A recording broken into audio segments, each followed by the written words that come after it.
What's up guys, Jordan from TechSpace, and today I'm very excited. I've got the brand new Arrma Mojave Grom and I am going to put it on this racetrack and see whether it's any good in terms of off-road racing.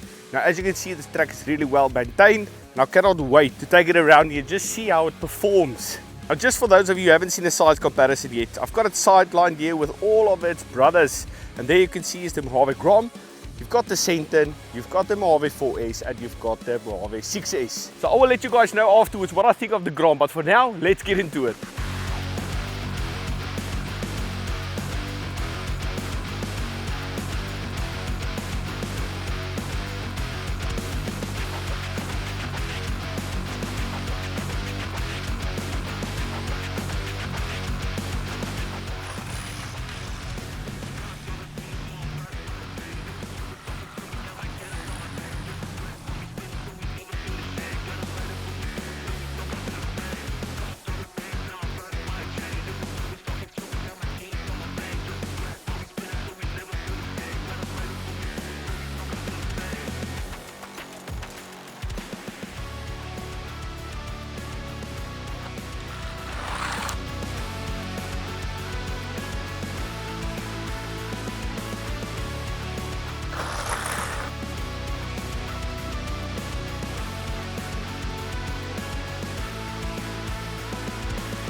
That concludes the test run of the Arrma Mojave Grom around this beautiful off-road test track. And as you can see, guys, the Arrma Mojave really did well. The driving was very poor. I'm an extremely poor racetrack driver, as you could see. And yeah, the Mojave really wanted to, but the driver was incapable.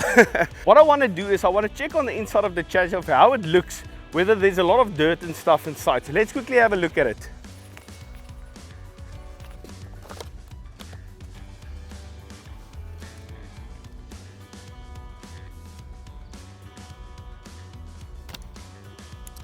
Okay, so just what I want to show you guys is look at that inner protection or that strengthening structure of the body, of how well it actually kept all of the dirt from going into the chassis. And I think that is a big reason why this Grom's chassis looks so squeaky clean inside. As you can see, it really looks good. I'm quite impressed with how clean it is. So I think that's really good for when you want to just clean it up. There isn't going to be a lot of effort. It's just the wheels. As you can see, the wheels are quite dirty, but this car performed really, really well. I mean, for its size and what it is, it soaked up the jumps really well, and I'm really impressed with this vehicle. Look, I'm going to be honest, I'm a Mojave fanboy, and this definitely did not disappoint me. I'm really impressed. I've saw a couple of videos on YouTube. The guys are all impressed. Arrma's got a winner here. Well done, Arrma. If you like this video, please give it a like. And also, if you have not done so yet, please subscribe to my channel. I'm Johnny from TechSpace, and we'll see you in the next one. Cheers.